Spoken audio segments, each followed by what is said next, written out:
Oh shit, this Facebook doesn't come now. It doesn't matter. I just start.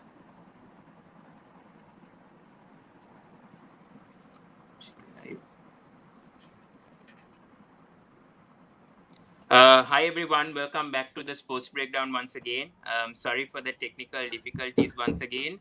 As you see here, the IPL 2022 schedule is being released.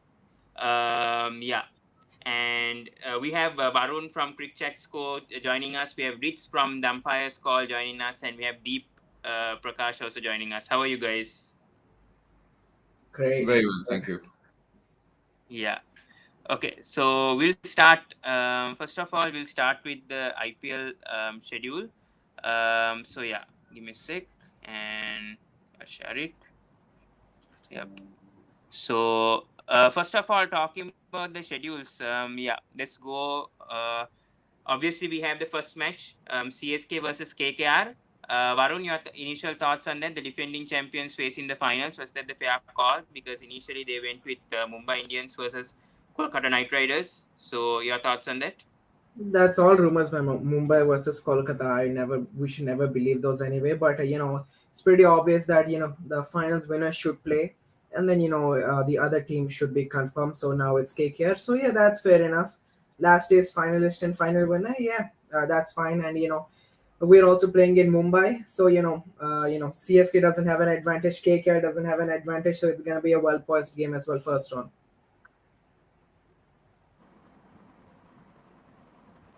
Yeah, yeah. So, Rich, your thoughts? I mean, we'll first go through the CSK versus we'll go with the CSK who are the defending champions. We'll go through their schedule. So I think they have KKR in their first match. Is it visible for you guys? Give me a sec. But yeah. Anyways, Rich, your thoughts on the Chennai Super Kings this time and them facing in the Group D, they are facing Punjab Kings, Sunrisers Hyderabad, and Gujarat Titans, if Gujarat I'm not Titans mistaken. So yeah, your thoughts. and the Royal Challengers Bangalore. Yeah, I think the interesting part will be not who they are facing first up or Yep. in the subsequent matches. It's more to do with the fact that now that we have two new teams in the IPL, that changes the entire dynamic of this tournament, right? And the fact that we have two new teams who will come in and out across games playing Yeah. obviously players that they have played against in any case across other franchises will be a very, very interesting side to it. Irrespective of who plays the first match, and in this case it's CSK and KKR, the first match of every IPL season has always been a great match to watch because it sets the tone for the rest of the tournament. And we have two very, very strong teams who are going to play in the first match. So, yeah, that should ideally be an absolute cracker of a match. The fact that they're playing at a neutral venue for either of them, that should help. Wankhede is probably one of the best grounds in India to play at. And especially when you're starting off the IPL there, that in itself should be a huge, huge kick to start off this season. So, yeah, looking forward to it and looking forward to how the two additional teams actually perform.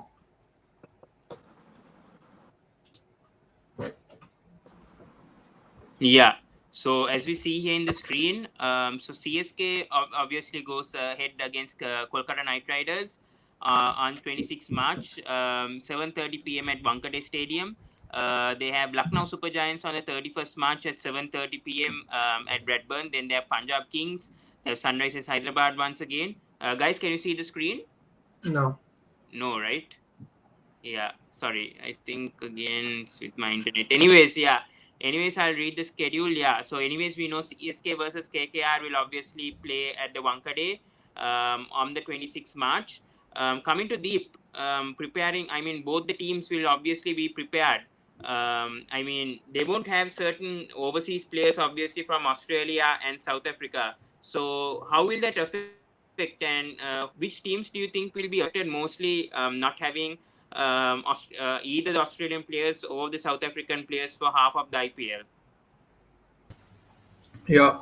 So it's going to be difficult, especially at the initial stage, because most of the franchisees will try to figure out their combinations. But if you look at the history of Chennai Super Kings and Kolkata Knight Riders, they usually have a very set pattern.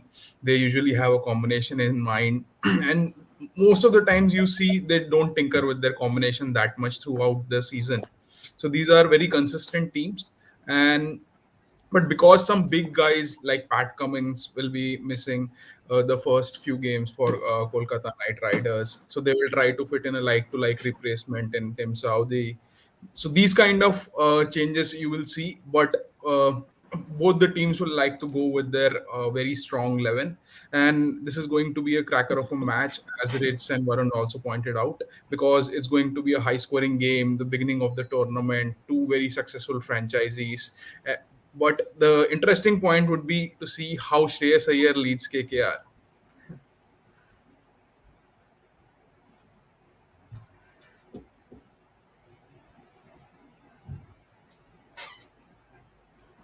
Yeah, sorry, I was lagging once again. Yes, but anyways, yeah.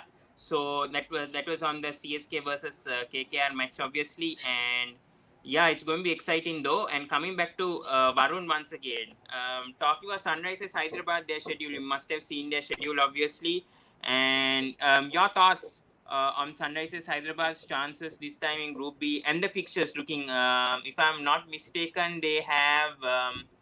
Can't remember the team though. I think they have Rajasthan Royals, right? First match. Yeah, Yeah, they have the Rajasthan Royals I think first. so. Yeah. So yeah, Yeah, I mean, we already got to yeah. know the So in your the Group thoughts? A and Group Yeah. B, and we already knew First who of we're all, a gonna good play question over here against. from So Sportbit. what? Yeah. Sportbit here ask any predictions on who will be replacing Roy in Titans. It's Ben McDermott, right? Rich, your thoughts on that? I think there's sources that Ben McDermott might be replacing. Yeah. Well, if he does come in as a replacement, he's actually quite a good bet because he's played really well during the BBL in the last season. Not just the last season, the last couple of seasons. He's quite the flamboyant Aussie player that you can think of. So he would come in as, it's not exactly a like for like replacement, but he actually brings a bit more to the table. So I think having somebody like him will add depth to the team. Of course, once the overseas players are all back, then that messes around with the setup a bit. But like Deep mentioned, these two teams, CSK and Kolkata Knight Riders in particular, these two teams are not known for tinkering around much.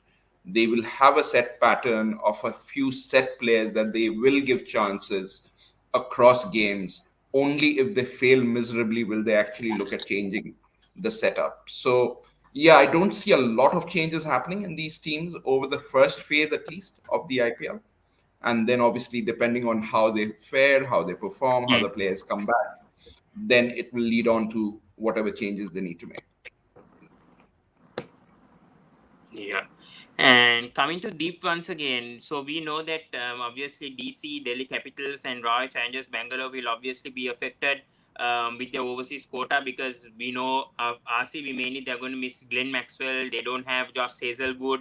And then talking about DC, they don't have Rabada, Ningidi, and two more as well.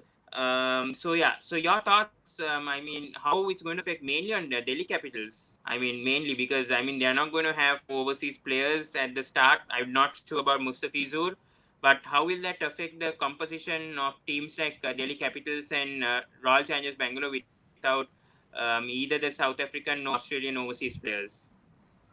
Look, I think DC will be most affected.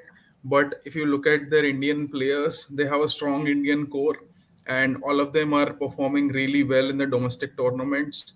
So, be it Yash Dhul, be it Sarfaraz Khan, be it Mandeep Singh, plus they already have Prithvi Shaw and Rishabh Pant.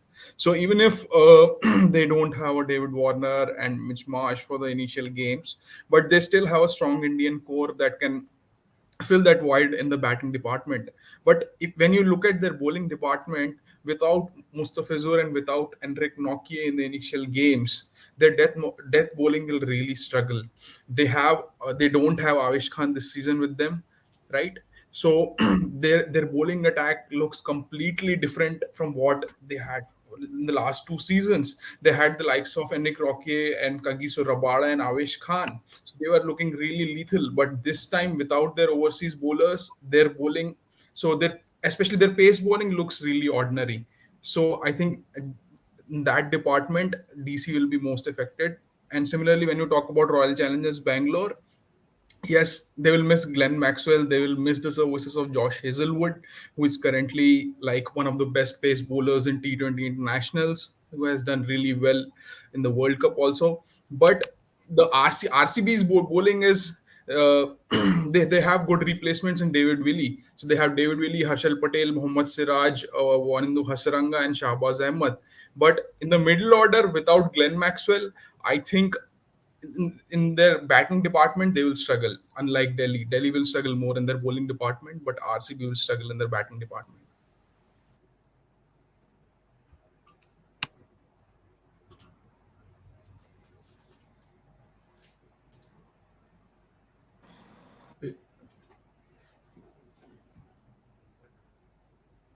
Is he frozen?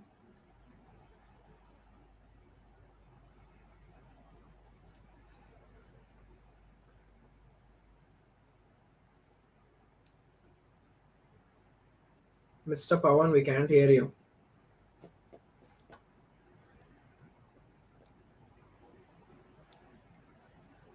Oh, There you go. sorry. Can you hear me? Yeah, sorry. Yeah. Yeah. Yeah, we were just talking about I was just talking about Gujarat Titans and Lucknow Super Giants, which were the new teams that were a bit ignored. But coming back to Varun, talking about Lucknow Super Giants, what do you think are their chances this time? We know that KL Rahul is obviously going to captain the team.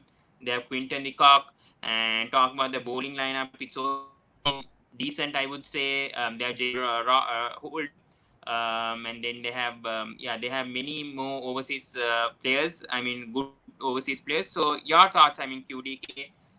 So your thoughts on the Lucknow Super Giants as well? Looking at Lucknow on paper, okay, they look good. The names all look good. The opening looks like KL Rahul, Quinton de Kock.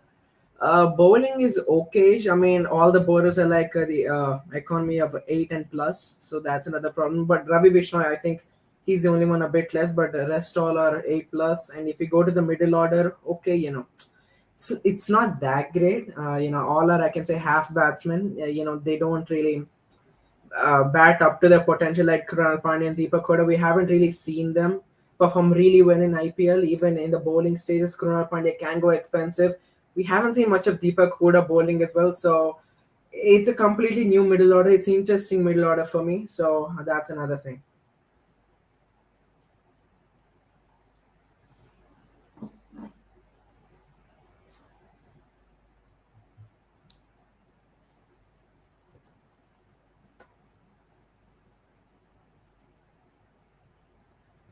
Yeah. Yeah. So yeah, nicely. I mean, yeah, good response from Barun over there. And yeah, I mean, we spoke about the IPL schedules. Obviously, we know that. The first match is going to be between CSK versus KKR on the 26th March. And yes, talking about the 27th, I mean, there's DC versus MI. Now, coming to Rick's, talking about DC versus MI, do you think that MI have a stronger chance than Delhi Capitals since they don't have, I mean, DC don't have some of the overseas? And talking about Mumbai Indians also, they only played 3 games at the Wankhede Stadium. They play the rest of the games at the DY Patel Stadium and the Blackburn Stadium. So this, do you think that MI this time? I mean, they don't have Jafra Archer, so thinking about that, so they have only 7 overseas players. Thoughts on the MI team and their selection a bit? I mean, talking about the overseas also, it looks a bit okay, but still, that middle order could be weak. But still, your thoughts on the Mumbai Indians clash against DC? See, Mumbai Indians for me has been a team who have regularly, over the years, over the last 13 odd seasons, have always started off slow, or most of the times have started off slow and then they pick up momentum. They know how to play this format really, really well. They own the IPL pretty much. 5 times champions, They know what needs to be done, when it needs to be done, when it needs to be pushed forward. Whether they have a lot of overseas players who proven themselves in the past, or if they're a new bunch, really doesn't matter to them, because they have a think tank which can manage and manipulate player setups based on who they're playing, right? And this is something that we've seen as a key strength for Mumbai Indians. So whether they are playing at the Wankhede, where they're playing only 3 games this time initially, or whether they're playing anywhere else, I don't think that's going to affect them much. The only thing I would like to see from Mumbai Indians this time is that they start well, which they traditionally don't do or haven't done. Because to see a Mumbai Indians team in full flow right from the beginning of the tournament is actually an absolute treat for cricket lovers. And I would love to see that happen. It does not matter that you don't have a Jofra Archer. They've obviously invested in Jofra Archer for the future. They knew that he was not going to be available this year. But they've still done that. They got in somebody like a Bumrah when he was not even known. And they've groomed that player up. So they are very, very good at picking players, retaining players, and then grooming them to become really, really successful. So for me, Mumbai Indians will always be a very, very strong contender every single year of the IPL, because they know this format so well. They live the format, they live cricket within them. And it's probably the only franchise who can go to sleep one evening after losing a match, knowing that they're going to turn it around the next day without a single additional thought. Right? And that's the beauty of this team.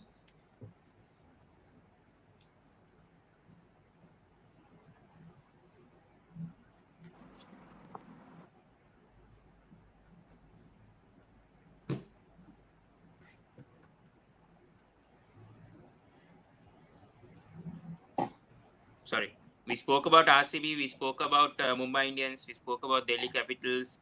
Let's go to Rajasthan. We'll go to KKR because I forgot about KKR as well. So their fixtures actually 26th May, 26th March they have CSK, 30th they have RCB, they have Punjab Kings, they have Mumbai Indians, they have Delhi Capitals. So not a easy run, I would say, for KKR deep for the matches, but it'll be interesting.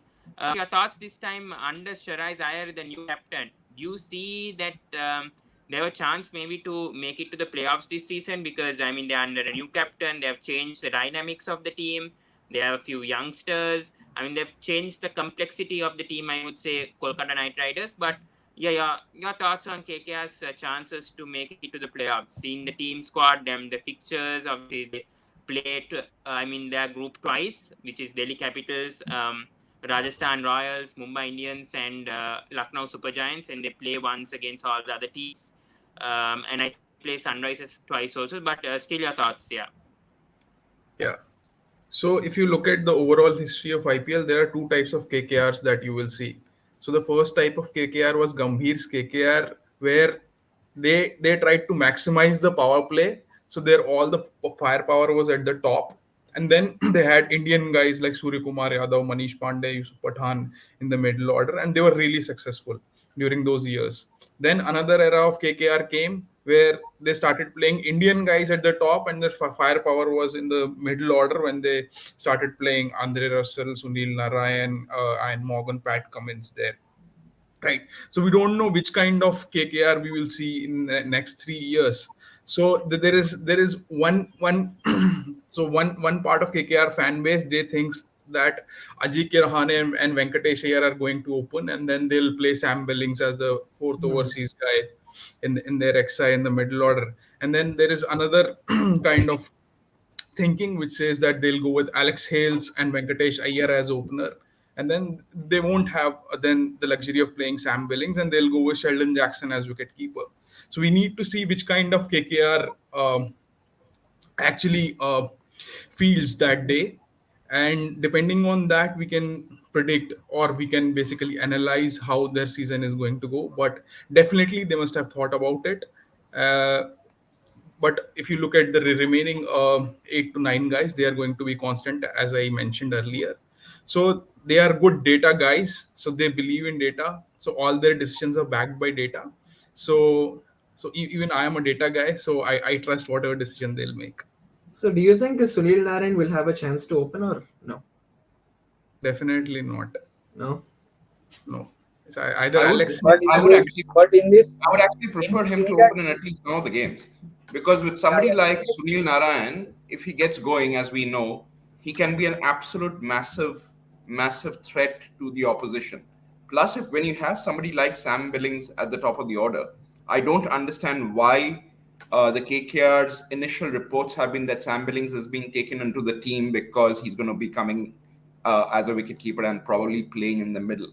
Sam Billings, when he plays for the NatWest Trophy or when he plays county in England, he's very good at the top of the order. Adam Gilchrist frame of player who will go all out right from the beginning, and he has all the shots in the book. So I really don't want him too far down. I would like to see the option of him being maximized, his potential being maximized at the top of the order if possible. Yeah, I agree with what you said. So Yeah. it totally depends who is going to be Venkatesh Ayer's opening partner. They have plenty of options. Ajikya Rahane, Sam Billings, Alex Hale, Sunil Narayan. They just need to figure out which combination will work best for them. Yeah.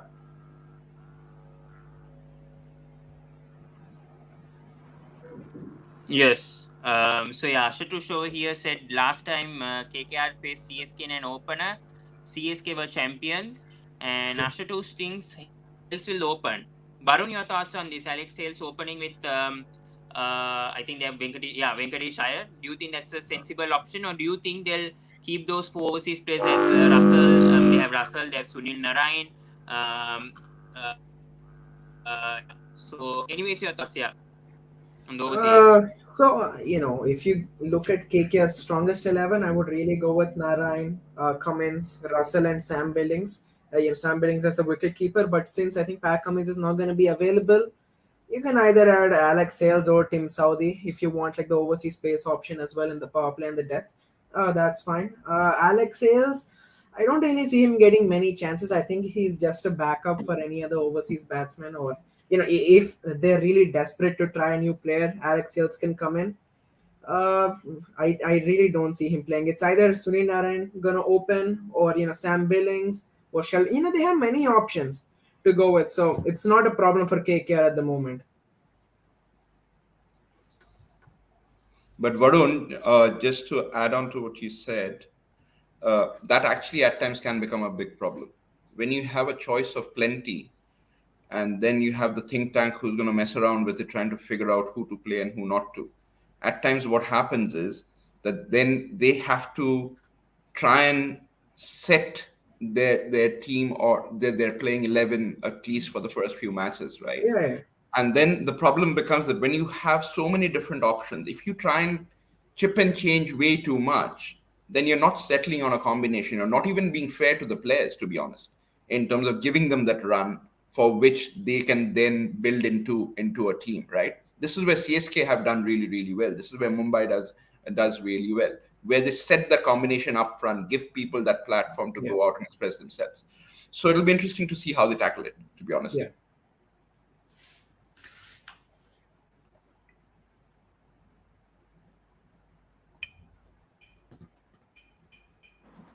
Yeah. Sorry. Yeah. So I think we spoke a lot on the 10 teams, I think the schedules and all. I think so. KKR versus CSK will be at the Wankhede March 26.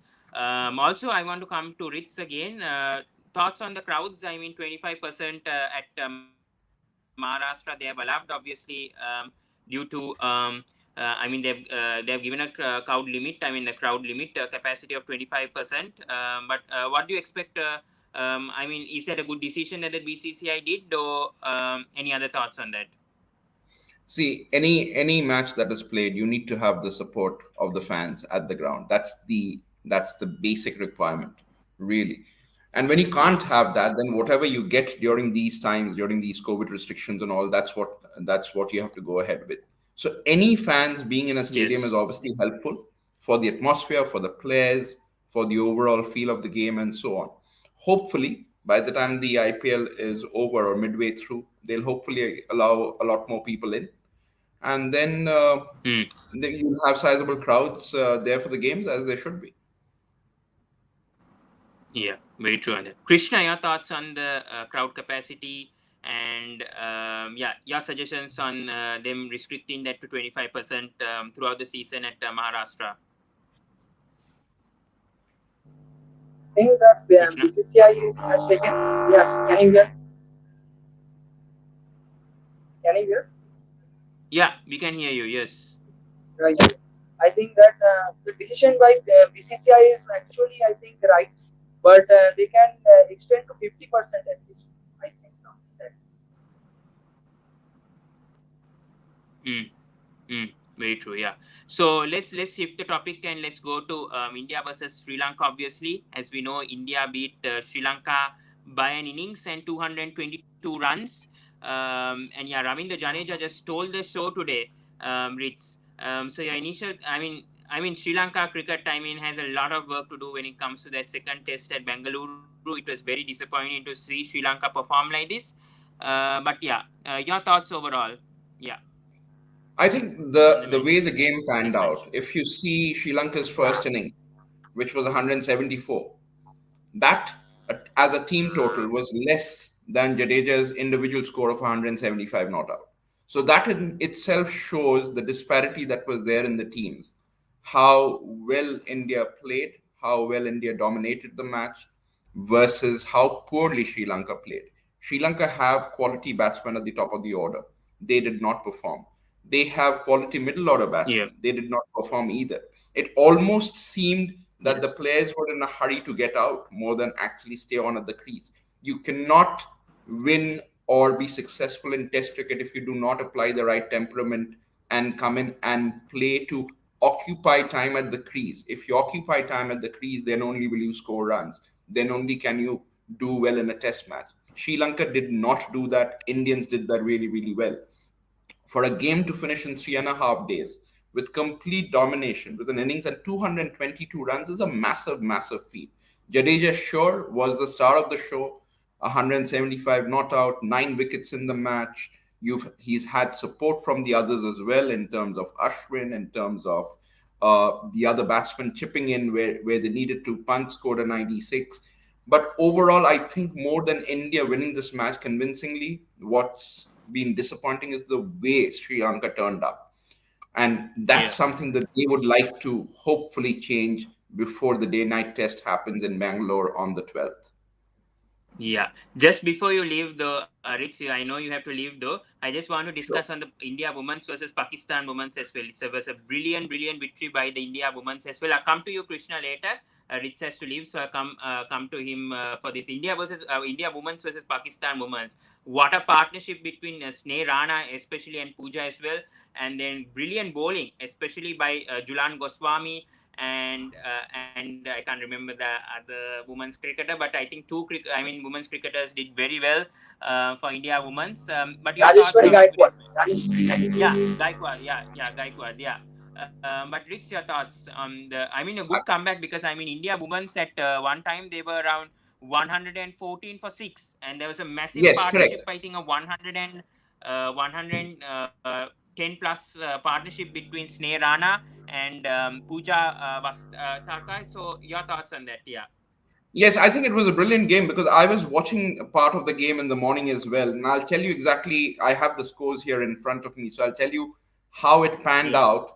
And it was a really, really matured performance, I thought, from the Indian team because India were 108 for 4 at one point, 102 for 5 when Richa Ghosh got out, and then 114 for 6. From there to go on to 236 for 7 when Vastakar got out was a massive, massive partnership Yeah. of 120 odd runs. And that set the tone. 244 is not a Yeah. massive score if you look at it from a World Cup cricket point of view, men's or women's, right? But then the way India came in Yeah. and bowled, that's what pleased, I think, myself and most of the Indian fans, right? Because they bowled to a plan. They did not try anything fancy. They stuck to their guns. They stuck to their plans, and they basically induced mistakes from the Pakistani women cricketers. And that's where the game was won. 107 runs is a massive victory margin for in a World Cup match. And the Indian women, the way they managed the entire game, the way they played according to their plans, was absolutely brilliant. Gaikwad to take 4 wickets for just 31 runs in itself talks about Yeah, how that's well she brilliant. controlled the pace of the match. So yeah, overall, I know Pooja Vasakar was the man of or the player of the match because of Yeah. her batting of 67. But I think if you look at it, the credit goes as much to the bowling unit, especially Gaikwad, as it does I think to the. Sneha Rana deserves it, right? I think she scored I a think half Rana century. deserves She it more scored a because half century and she picked she up scored two well as wickets. well, and then she picked up 2 wickets for 27 runs off her nine overs. Yes. And when she was batting, Rana scored a 53 not out. So I personally thought that she should have been the player of the match. But then again, at the end of the day, I think what matters is that the team put in a very good performance and they won. Just on that, before I go, I think one of the loveliest pictures that have come out from the match or post the match was the Pakistan captain with her daughter and the Indian players all being around her and basically just sort of taking time out from the game after the match and interacting with the Pakistan captain with Bisma and her child. And that's so Yeah. heartening to see because sports build bridges, as we say, and this was a lovely gesture from the Indian women squad to actually go Yes. and wish the Pakistan captain well and spend time with her and her daughter. So I think that's a great message from the Indian women's squad.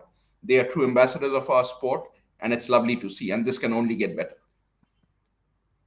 Yeah. Thank you so much, Rich, once again for joining and Thank you taking so your much for valuable having me time on as this. well. We will catch up at some other time, and I'll No have to problem. No take my leave worries. now. No So worries, thank you so Rich. much. Yeah, no problem. No problem. Thank you so much, Rich. Yeah, it was a Thank great you. pleasure of having you. Yeah. Thank you Thank so you. much. Thank you so Bye. much. Yeah. Yeah. Bye. See you. Yes. Krishna. Yeah. Krishna, coming to you. Krishna, can you hear me? Krishna. Yeah. Yes. Yeah, Krishna, your thoughts on the India women's versus Pakistan women's match today? And this was a brilliant win by India women's, obviously winning by 107 runs. What was your highlights of the day actually today, Krishna? Yeah. The bowlers were excellent, and the batting partnership between Pooja and Sneha was also very much impressive. But talking about the opening partnership of with Smriti and Shefali, I am very much disappointed with Shefali Verma's performance.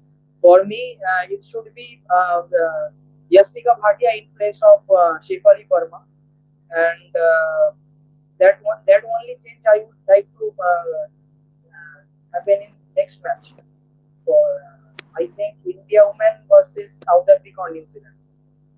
So this change Yeah. only I want Yastika Bhatia in place of Shivan. Okay, but do you think that Sneha deserves the man of the match more than Pooja Vastakar today? Do you think Sneha deserves the man of the match? Sneha Rana, because she scored a half century plus she picked up 2 wickets Two and she was wickets. really good Yes. today. I think her economy Yeah. was only 3.00, 2 for 27 of 9 overs, and she scored a brilliant 53. Even though Pooja scored the highest score for India today, I think Sneha Rana made a bigger impact. Yes. For me, she deserved it. So much economical bowler and also great partnership with Pooja Vastragar. If she couldn't and would manage to do this, then otherwise India would collapse. Yeah, very true. And your thoughts also on Gaikwad today? She was really good. 4 for 31, 3.1 economy, bold full lengths, good lengths, as you see, as we see here on the ESPN pitch map. You guys can go check there. I can't share, unfortunately, due to my lagging on my internet. But your thoughts on her bowling today? And Yulan Goswami, a legend bowler, still at 39 years, she picked up 2 wickets. So how good was this? Hello, At this Krishna. age, Yeah. yes, at this age, I am really surprised that England is bowling awesome. And yeah, was sorry, Rajeshwari Gaikwad.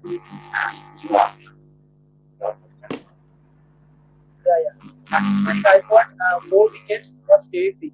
And last match also, I can remember that the warm-up versus I think South Africa, yeah, she was very much impressive. She picked I think 3 wickets. And Yeah, yeah. So, and final thoughts on India versus Sri Lanka today. Obviously, India thrashed Sri Lanka.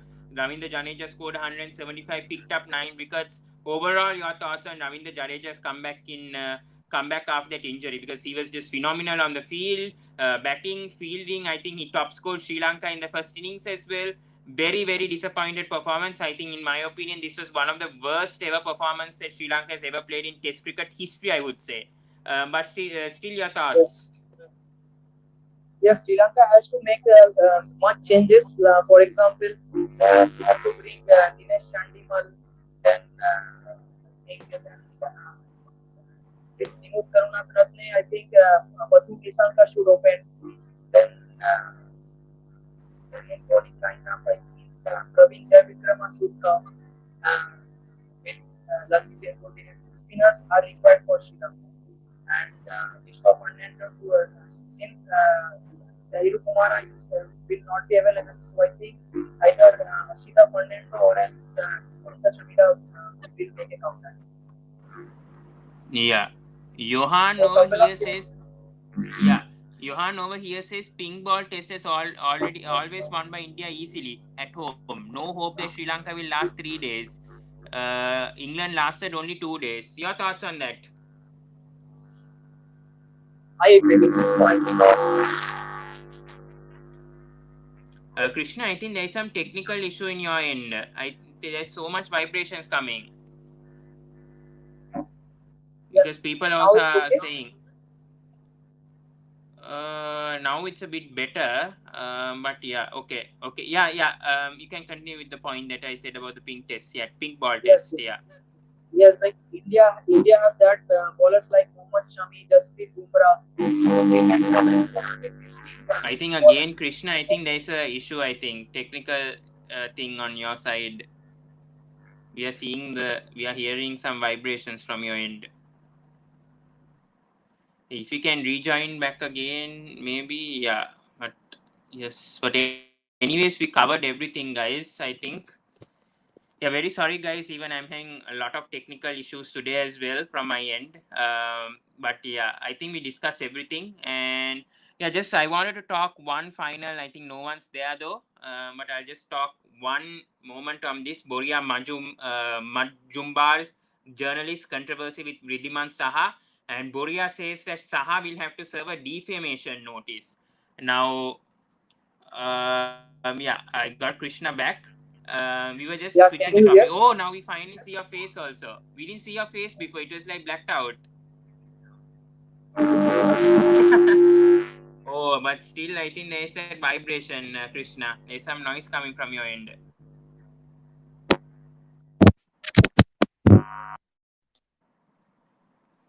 Can't hear you. There's some there's some technical issue. Can you Anyway, hear now? yeah, yeah. Now clear. Now clear. Yes, we were just now. I was just talking about Okay, he left. Okay, but this incident on Boria, I really don't know what's happened with this incident. I seriously can't understand, because I mean, Ridhiman Saha is a respected figure. You cannot defame like him. And this is the wrong approach, I would say, from Boria Majumdar, who's a veterinary Indian cricketer also, and he's a journalist also. Sorry, he's a journalist. Sorry, Indian journalist. Yeah, and he has said that he will be serving him a defamation notice in connection with the recent allegations made by the cricketer. And Saha did not name the journalist publicly. So this is a real controversy that's going on, and I really don't understand what's happening with Boria. I seriously don't get it, and yeah, I mean, I really don't get what Boria's up to with cricketers. He did the same thing with Virat Kohli. Now he's doing with Ridhiman Saha. So I really don't understand what's up with Boria, the Indian journalist.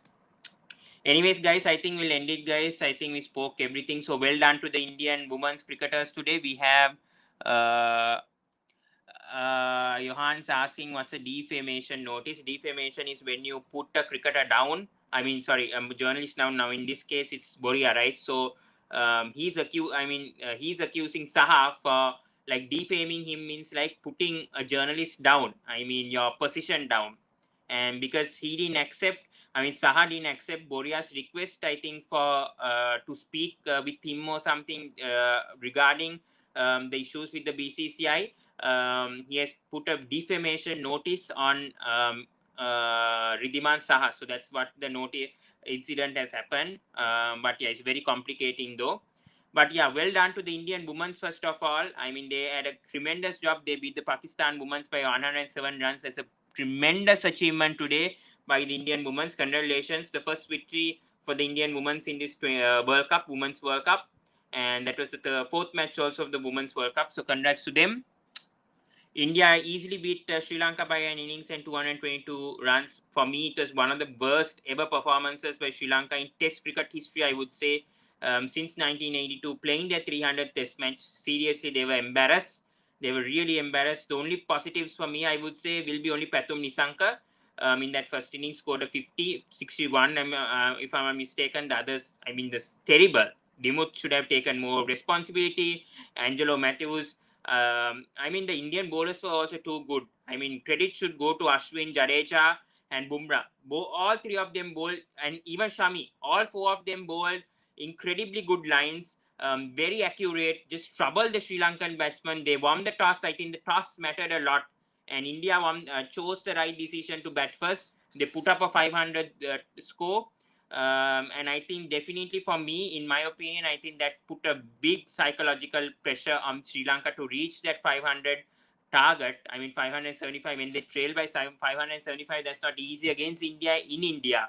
So India put that platform and it was just too easy. And for me, I think it was stupid for Rohit Sharma to actually declare. When Sri Lanka just lost this in 3 days, he should have just allowed Jadeja to get that double century, because I think Sri Lanka were nowhere near their best. And I'm a bit concerned about the second test also happening in Bangalore, in my opinion. But that's it, guys. Thank you so much. We discussed on the IPL schedule as well. And yeah, we discussed everything. I mean, CSK versus KKR will be the first match of IPL 2022 at the Wankhede Stadium. We have Delhi Capitals versus Mumbai Indians, Gujarat Titans versus the Lucknow Super Giants, Rajasthan Royals versus Sunrisers Hyderabad, and then we have Royal Challengers Bangalore versus Punjab Kings. So those are the first 5 matches starting from the March 26th. Thank you so much, guys. Please do subscribe to Sports Breakdown. Please like, comment, and share on the video. Also, please do check the quiz that we did yesterday. It was just uploaded today. Sorry for not going live. I'm still having these connection issues, and yeah, I'll be solving that for sure for next week. But yeah, thank you so much, guys. And actually, I'm doing this on Madhur's channel, YouTube channel. So tomorrow is actually his birthday. So on behalf of Cricket Talks with Madhur, that I'm actually telecasting live on his channel, wish you a very happy birthday, Madhur. And I think he's 18 years old. So many happy returns of the day, Madhur, for tomorrow or day after. And yeah, wish all the best for your channel as well, YouTube channel, and hope it grows and succeeds as well. So that's it, guys. Thank you so much to everyone. And just I wanted to inform on that as well. Thank you so much, guys. And yeah, see you in the next video, guys. And yeah, thank you so much, and see you in the next video. Thank you so much. Bye, guys. Good night. Have a safe night. Thank you so much.